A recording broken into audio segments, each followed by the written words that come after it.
Assalamualaikum. Waalaikumsalam. Saya ni Tok Hulu, a.k.a. TP.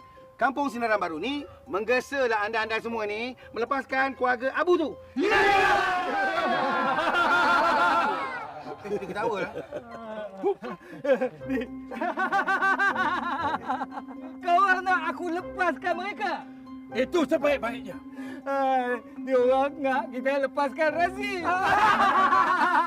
Itu Abu, bukannya Razif. Dia hero kampung kami. Ya.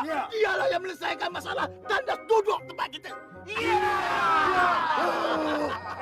Dan Abu ni juga seorang lelaki yang baik. Tak cedek. Dia bukan Abu. Dia Razif. Dia nak tipu kau orang semua. Dia sebenarnya lagi jahat daripada aku. Itu fitnah. Dia, bini dia, Mona, anak dia, Laila, dan... Uncle Mimi! Biar Uncle Mimi lepaskan saya punya daddy sekarang.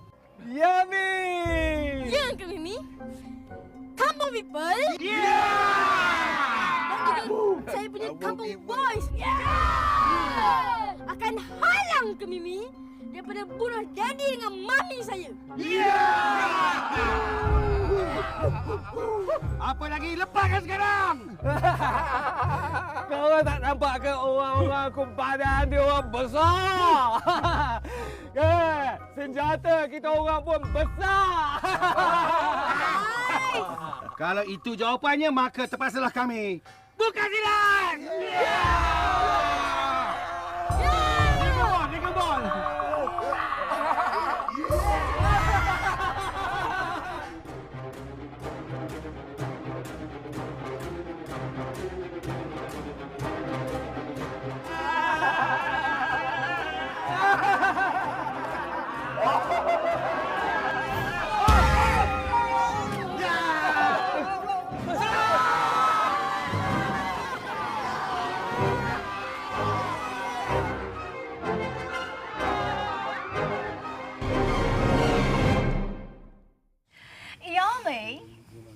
Mami tak sangka yang Yame ada geng Kampung Boy. Mami, berapa kalilah Yami nak cakap? Wahai geng Kampung People, terima kasih kerana telah pun menyelamatkan keluarga Aunty. Sama-sama.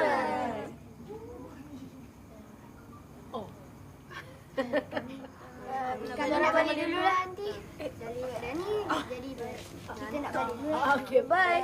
Nanti jumpa sekolah. Balik, Aunty. Bye. Bye.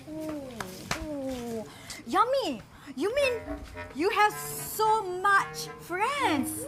Yes, like you ada boyfriend.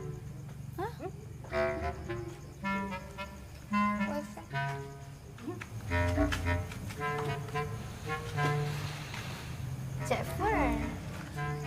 Awak okey ke, Ros? Nama saya Laila. Laila. Yes. Saya risau tahu awak. Excuse me. Betul ni okey. Jadi sekarang ni, TP nak tanya betul-betul dengan saudara ni. Saudara ni sebetul-betulnya Abu ke Razif ke? Cuba jawab. Nama sebenar saya Razif. Oh, Razif. Ni isteri saya, Mona. Assalamualaikum. Waalaikumsalam. Saya Mona dan juga Mina. Ya. Hai. Tu anak saya Laila. Hi. My name is Lilo. Dan ni Ni Imran. Imran untuk Yamin.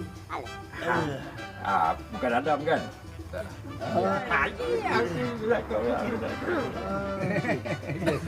Jadi Abu. Tak sengaja. Minta maaf. Abu ya. Abu nak tanya. Jadi selama ni menyamarlah. Aduh, ya. Minta maaf. Sekali ya. Saya minta maaf lah. Sebab saya tak bermaksud nak tipu. Tapi, iyalah. Sebab saya terpaksa jadi saksi untuk perbicaraan Tuan Suhaimi tu. Jadi sebab itulah kami sekeluarga buat benda ni. Untuk elakkan ancaman